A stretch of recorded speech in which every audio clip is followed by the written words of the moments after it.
భారతదేశ రాజ్యాంగ పరిరక్షణ కాంగ్రెస్ పార్టీ ప్రాథమిక బాధ్యతగా ఈ రోజుల్లో ఉంది. బీజేపీ సామ్రాజ్యవాద దృక్పథం, బీజేపీ రాజకీయ స్వార్థం ఈరోజు బీజేపీని పతనం వైపు నెడుతున్న పరిస్థితి. రాజ్యాంగ వ్యతిరేక శక్తిగా ఈరోజు బీజేపీ అవతరించడం అనేది చాలా ప్రమాదకరమైన అంశం.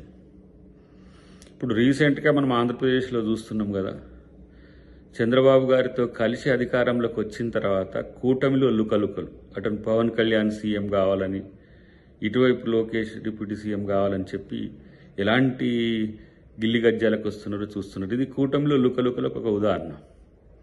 సో చంద్రబాబుతో కయ్యం అనేది టోటల్గా బీజేపీ